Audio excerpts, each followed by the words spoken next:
ಜಗ್ಗಿ ವಾಸುದೇವ್ ಅವರ ಸ್ವಭಾವವೇ ಅವರ ತಂದೆಗೆ ದೊಡ್ಡ ತಲೆನೋವಾಗಿತ್ತು. ಆ ಒಂದು ಘಟನೆ ಸದ್ಗುರು ಅವರ ಜೀವನವನ್ನೇ ಬದಲಾಯಿಸಿತ್ತು. ಅಷ್ಟಕ್ಕೂ ಆ ಘಟನೆ ಯಾವುದು, ಅಲ್ಲಿ ನಡೆದಿದ್ದೇನು, ಆಮೇಲೆ ಏನಾಯಿತು? ಸದ್ಗುರು ಜಗ್ಗಿ ತಮ್ಮ ಸ್ವಂತ ಹೆಂಡತಿಯನ್ನು ಕೊಂದಿದ್ದು ನಿಜವೇ? ಹಿಂದಿನ ಜನ್ಮದಲ್ಲಿ ಸದ್ಗುರು ಏನಾಗಿದ್ದರು? ಅವರ ಸಾವು ಹೇಗಾಗಿತ್ತು? ಹೌದು, ಕೋಟ್ಯಾಂತರ ಜನರಿಗೆ ದಾರಿದೀಪವಾಗಿರುವ ಸದ್ಗುರು ಬಾಲ್ಯದ ಬಗ್ಗೆ ಅನೇಕರಿಗೆ ತಿಳಿದೇ ಇಲ್ಲ. ಅವರ ಹಿಂದಿನ ಜನ್ಮದ ಬಗ್ಗೆ ಯಾರಿಗಂತೂ ಗೊತ್ತೇ ಇಲ್ಲ. ಈ ಹಂತಕ್ಕೆ ಅವರು ಬರಲು ಕಾರಣವೇನು ಎಂಬುದನ್ನ ನೀವು ನಿಜಕ್ಕೂ ತಿಳಿಯಬೇಕೆಂದ್ರೆ ಈ ವಿಡಿಯೋನ ಕೊನೆವರೆಗೂ ನೋಡಲೇಬೇಕು. ಅದಕ್ಕಿಂತ ಮೊದಲು ನೀವು ಸದ್ಗುರುವಿನ ಫಾಲೋವರ್ ಆಗಿದ್ದರೆ ಈಗಲೇ ಈ ವಿಡಿಯೋನ ಲೈಕ್ ಮಾಡಿ ಹಾಗೂ ಕೊನೆವರೆಗೂ ನೋಡಿ.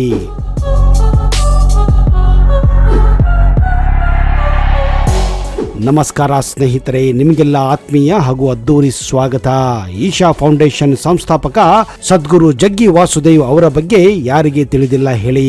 ಅವರ ಮಾತು, ವಿಚಾರಧಾರೆ, ವ್ಯಕ್ತಿತ್ವ ಅನೇಕ ಮಂದಿಗೆ ದಾರಿದೀಪವಾಗಿದೆ. ಆದ್ದರಿಂದಲೇ ಲಕ್ಷಾಂತರ ಜನರು ಸಕಾರಾತ್ಮಕ ಜೀವನ ಕೊಂಡುಕೊಂಡಿದ್ದಾರೆ. ಯೋಗ ಗುರು, ದಿವ್ಯದರ್ಶಿ, ಕವಿ ಹಾಗೂ ಲೇಖಕರಾದ ಇವರು ಭಾರತದ ಅತ್ಯಂತ ಪ್ರಭಾವಶಾಲಿ ವ್ಯಕ್ತಿಗಳಲ್ಲಿ ಒಬ್ಬರಾಗಿದ್ದಾರೆ. ಜಗ್ಗಿ ವಾಸುದೇವ್ ಇಂದ ಹಿಡಿದು ಸದ್ಗುರು ಆಗುವವರೆಗೂ ಅವರ ಪಯಣ ಬಹಳ ರೋಚಕವಾಗಿದೆ. ಒಬ್ಬ ಸಾಮಾನ್ಯ ಮನುಷ್ಯನಾಗಿದ್ದ ಜಗ್ಗಿ ವಾಸುದೇವ್ ಇಂದು ಅಂತಾರಾಷ್ಟ್ರೀಯ ಮಟ್ಟದಲ್ಲಿ ಖ್ಯಾತಿಯನ್ನ ಹೊಂದಲು ಅವರ ಜೀವನದಲ್ಲಿ ನಡೆದ ಕೆಲವು ದುರ್ಘಟನೆಗಳೇ ಕಾರಣ ಎನ್ನುತ್ತಾರೆ. ಅನೇಕರ ಬಾಳಿಗೆ ಬೆಳಗಾಗುತ್ತಿರುವ ಸನ್ಮಾರ್ಗವನ್ನು ತೋರಿಸುತ್ತಿರುವ ಸದ್ಗುರು ಅವರು ತಮ್ಮ ಜೀವನದಲ್ಲಿ ಅನೇಕ ನೋವುಗಳನ್ನ ಅನುಭವಿಸಿದ್ದಾರೆ. ಹಾಗಾದ್ರೆ ಹೇಗಿತ್ತು ಸದ್ಗುರು ಅವರ ಬಾಲ್ಯದ ಜೀವನ?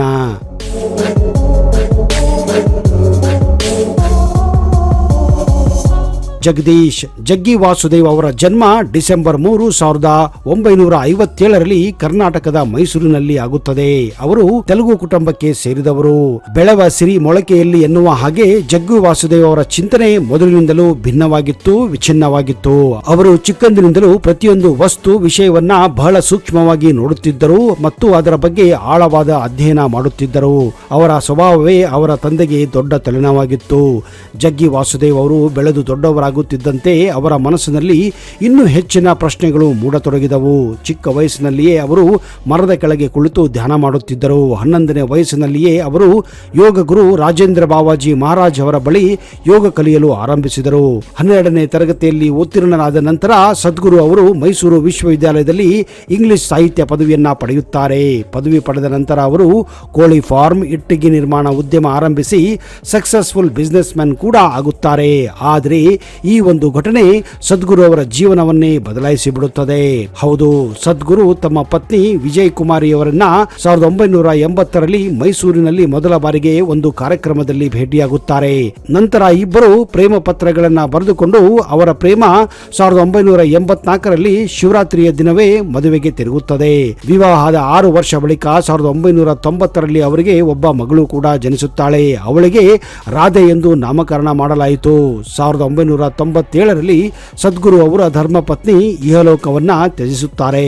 ಆದರೆ ಕೆಲವರು ಜಗ್ಗಿ ವಾಸುದೇವ್ ಅವರೇ ತಮ್ಮ ಪತ್ನಿಯನ್ನ ತಮ್ಮ ಕೈಯಾರೆ ಕೊಂದಿದ್ದಾರೆ ಎಂದು ಆರೋಪಗಳನ್ನ ಮಾಡಿದ್ದರು. ಸ್ವತಃ ಜಗ್ಗಿ ವಾಸುದೇವ್ ಅವರ ಮಾವ ಅಂದರೆ ಅವರ ಹೆಂಡತಿಯ ತಂದೆ ಅವರ ಮೇಲೆ ಕೇಸ್ ಕೂಡ ಹಾಕಿದ್ದರು.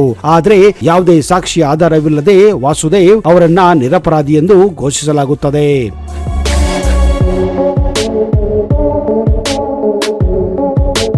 ಹೆಂಡತಿಯನ್ನು ಕಳೆದುಕೊಂಡ ನಂತರ ಜಗ್ಗಿ ವಾಸುದೇವ್ ಅವರು ತಮ್ಮ ಜೀವನದ ಮೇಲೆ ಆಸೆಯನ್ನ ಬಿಟ್ಟಿದ್ದರು. ತಾವು ಮಾಡುತ್ತಿದ್ದ ಬಿಸಿನೆಸ್ ಹಾಗೂ ಕೆಲಸವನ್ನ ಸ್ಟಾಪ್ ಮಾಡಿದ್ದರು. ಹೀಗಿರುವಾಗ ಒಂದು ದಿನ ಮಧ್ಯಾಹ್ನ ನಂತರ ಅವರು ತಮ್ಮ ಬೈಕ್ ಅನ್ನ ಹತ್ತಿಕೊಂಡು ಚಾಮುಂಡಿ ಬೆಟ್ಟಕ್ಕೆ ಹೋಗಿದ್ದರು. ಚಾಮುಂಡಿ ಬೆಟ್ಟಕ್ಕೆ ಹೋಗುವಾಗ ಕೊಂಚ ಕಾಲ ಬೈಕ್ ಅನ್ನ ನಿಲ್ಲಿಸಿ ಅಲ್ಲಿಂದ ಮೈಸೂರು ನಗರವನ್ನ ವೀಕ್ಷಣೆ ಮಾಡುತ್ತಿದ್ದರು. ಇದ್ದಕ್ಕಿದ್ದ ಹಾಗೆ ಅವರಿಗೆ ಕೆಳಗಡೆ ಒಂದು ಕಲ್ಲು ಬಂಡೆ ಕಾಣುತ್ತದೆ. ಆಗ ಅವರ ಮನಸ್ಸಿನಲ್ಲಿ ಒಂದು ಕಲ್ಪನೆ ಬರುತ್ತದೆ, ಯಾಕೆ ಕೆಲ ಕಾಲ ಆ ಬಂಡೆ ಮೇಲೆ ಹೋಗಿ ಕುಳಿತುಕೊಳ್ಳಬಾರದು ಎಂದು. ಮುಂದೆ ಅವರು ಬೈಕ್ ಅನ್ನ ಅಲ್ಲಿಯೇ ಇಟ್ಟು ಕೆಳಗಡೆ ಬಂಡೆ ಮೇಲೆ ಹೋಗಿ ಕೆಲ ಕಾಲ ಸುಮ್ಮನೆ ಕಣ್ಣು ಮುಚ್ಚಿ ಕುಳಿತುಕೊಳ್ಳುತ್ತಾರೆ. ಅಷ್ಟೇ, ಅಲ್ಲಿನ ಎತ್ತರವಾದ ಕಲ್ಲು ಬಂಡೆ ಮೇಲೆ ಕುಳಿತ ಅವರು ನಿಧಾನವಾಗಿ ಧ್ಯಾನಸ್ಥರಾಗುತ್ತಾರೆ. ಅವರು ಧ್ಯಾನದಲ್ಲಿ ಎಷ್ಟು ತಲ್ಲೀನರಾಗಿದ್ದರೆಂದರೆ ಅದು ಅವರನ್ನ ಸಮಾಧಿ ಸ್ಥಿತಿಗೆ ತಲುಪಿಸಿತು. ಸಮಾಧಿ ಸ್ಥಿತಿಯಿಂದ ಹೊರಬಂದ ನಂತರ ಸದ್ಗುರು ಅವರು ತಾನು 10 ನಿಮಿಷ ಧ್ಯಾನದಲ್ಲಿ ಕುಳಿತಿದ್ದೆ ಎಂದು ಅಂದುಕೊಂಡಿದ್ದರು. ಆದರೆ ಅವರು ಸಮಾಧಿ ಸ್ಥಿತಿ ತಲುಪಿ 4 ಗಂಟೆಯಾಗಿತ್ತು. ಅವರು ಸಮಾಧಿ ಸ್ಥಿತಿಯಿಂದ ಹೊರ ಹೊರಬರುವಷ್ಟರಲ್ಲಿ ಅವರ ಸುತ್ತ ಅನೇಕ ಮಂದಿ ಜಮಾ ಆಗಿದ್ದರು. ಹಾಗೂ ಅವರ ಧ್ಯಾನ ಸ್ಥಿತಿಯನ್ನು ನೋಡಿ ಅವರು ಎಲ್ಲರೂ ಅವರಿಗೆ ಕೈ ಮುಗಿಯಲು ಪ್ರಾರಂಭಿಸಿದ್ದರು. ಹಾಗೂ ಅವರ ಕೊರಳಲ್ಲಿ ದೇವಾಲಯಕ್ಕೆ ತೆಗೆದುಕೊಂಡು ಹೋಗುತ್ತಿದ್ದ ಹಾರಗಳನ್ನ ಹಾಕಿದ್ದರು. ಇದಾದ ಕೆಲವು ದಿನಗಳಲ್ಲಿ ಅವರು 13 ದಿನಗಳ ಕಾಲ ಸಮಾಧಿ ಸ್ಥಿತಿಯನ್ನ ತಲುಪಿದ್ದರು. ಸಮಾಧಿ ಸ್ಥಿತಿಯ ಅದ್ಭುತ ಅನುಭವ ಸದ್ಗುರು ಅವರ ಜೀವನವನ್ನೇ ಬದಲಾಯಿಸಿಬಿಟ್ಟಿತ್ತು. ಇದಾದ ನಂತರ ಅವರು ತಮ್ಮ ವ್ಯವಹಾರಗಳನ್ನ ಬಿಟ್ಟು ತಮ್ಮ ಅನುಭವ, ಜ್ಞಾನ ಮತ್ತು ವಿಚಾರಧಾರೆಯನ್ನ ಜನರಲ್ಲಿ ಬಿತ್ತಲು ಪ್ರಾರಂಭಿಸಿದರು. ಹೀಗೆ ಪ್ರಾರಂಭವಾಗುತ್ತದೆ ಈಶಾ ಫೌಂಡೇಶನ್.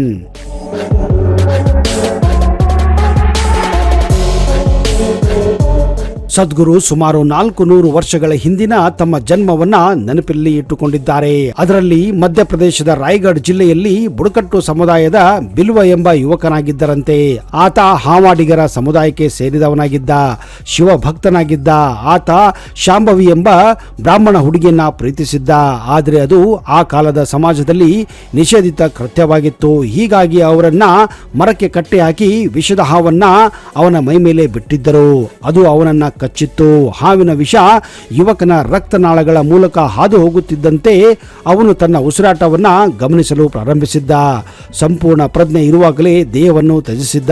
ಆದ್ದರಿಂದಲೇ ಅವನ ಬದುಕಿನ ಕ್ರೂರ ಅಂತ್ಯವು ವರವಾಗಿತ್ತು ಎಂದು ಹೇಳುತ್ತಾರೆ. ಮರಣದ ಸಮಯದಲ್ಲಿ ಹೊಂದಿದ್ದ ಸಂಪೂರ್ಣ ಅರಿವಿನಿಂದ ಸದ್ಗುರು ತಮ್ಮ ಮುಂದಿನ ಜನ್ಮದಲ್ಲಿ ಆಧ್ಯಾತ್ಮಿಕ ಮಹತ್ವಾಕಾಂಕ್ಷಿಯಾಗಿ ಜನಿಸುತ್ತಾರೆ. ಮುಂದೆ ಅವರು ತಮ್ಮ ಮುಂದಿನ ಜನ್ಮದಲ್ಲಿ ಒಂದು ತೆಲುಗು ಕುಟುಂಬದಲ್ಲಿ ಜನಿಸುತ್ತಾರೆ. ಶಿವಯೋಗಿ ಎಂದು ಅವರ ಹೆಸರಿತ್ತು.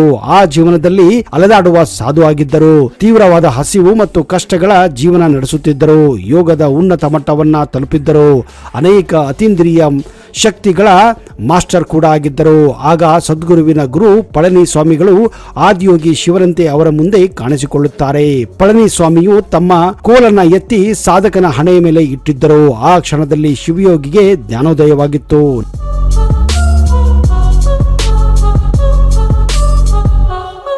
ನಂತರ ಶಿವಯೋಗಿಯು ಧ್ಯಾನಲಿಂಗದ ಆವಿಷ್ಕಾರಕ್ಕೆ ತೊಡಗುತ್ತಾರೆ. ಧ್ಯಾನಲಿಂಗವು ಯೋಗದ ಒಂದು ಮಹಾನ್ ಸಾಧನ. ಆದರೆ ಆ ಜೀವನದಲ್ಲಿ ಶಿವಯೋಗಿಗಳ ಈ ಧ್ಯೇಯವನ್ನ ಪೂರ್ಣಗೊಳಿಸಲು ಸಾಧ್ಯವಾಗುವುದಿಲ್ಲ. ಶಿವಯೋಗಿಗಳು 57ನೇ ವಯಸ್ಸಿನಲ್ಲಿ ನಿಧನರಾಗುತ್ತಾರೆ. ನಂತರ 20ನೇ ಶತಮಾನದ ಆರಂಭದಲ್ಲಿ ಸದ್ಗುರು ಶ್ರೀ ಬ್ರಹ್ಮ ಎಂಬ ಹೆಸರಿನಲ್ಲಿ ಮರಳಿ ಜನ್ಮ ಪಡೆಯುತ್ತಾರೆ. ಧ್ಯಾನಲಿಂಗವನ್ನು ಸ್ಥಾಪಿಸಲು ತಮ್ಮ ಕೈಲಾದಷ್ಟು ಪ್ರಯತ್ನ ಮಾಡುತ್ತಾರೆ. ಆದರೆ ಮತ್ತೆ ವಿಫಲರಾಗುತ್ತಾರೆ. ಆ ಆಧ್ಯಾತ್ಮಿಕ ಪ್ರಕ್ರಿಯೆಗೆ ಸಾಮಾಜಿಕ ವಿರೋಧ ಕೂಡ ಇತ್ತು. ಈ ವಿಲಕ್ಷಣವಾದ ಯೋಗಾಭ್ಯಾಸಕ್ಕೆ ಪುರುಷರು ಮತ್ತು ಮಹಿಳೆಯರಿಬ್ಬರ ಸಾಂಗತ್ಯವು ಬೇಕಿತ್ತು.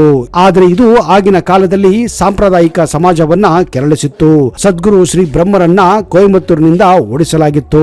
ಅವರು ತಮ್ಮ 42ನೇ ವಯಸ್ಸಿನಲ್ಲಿ ವೆಲ್ಲಂಗಿರಿ ಪರ್ವತಗಳ 7ನೇ ಬೆಟ್ಟದ ಮೇಲೆ 7 ಚಕ್ರಗಳ ಮೂಲಕ ತಮ್ಮ ದೇಹವನ್ನ ತೊರೆದಿದ್ದರು. ಅಪರೂಪದ ಸಾಧನೆಯ ಯೋಗಿಗಳು ಮಾತ್ರ ಹೀಗೆ ಮಾಡಲು ಸಾಧ್ಯ.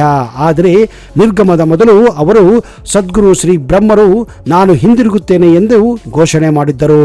ಅದೇ ಸದ್ಗುರು ಶ್ರೀ ಬ್ರಹ್ಮರು ಇದೀಗ ಸದ್ಗುರು ಜಗ್ಗಿ ವಾಸುದೇವ್ ಎಂದು ಪ್ರಸಿದ್ಧರಾಗಿದ್ದಾರೆ. ಹೀಗಾಗಿ ಅವರ ಆಧ್ಯಾತ್ಮಿಕ ಸಾಧನೆಯು ಶಿವಯೋಗಿ, ಧ್ಯಾನಲಿಂಗ, ಶಾಂಭವಿ ದೀಕ್ಷೆ ಎಲ್ಲವನ್ನ ಹೊಂದಿದೆ.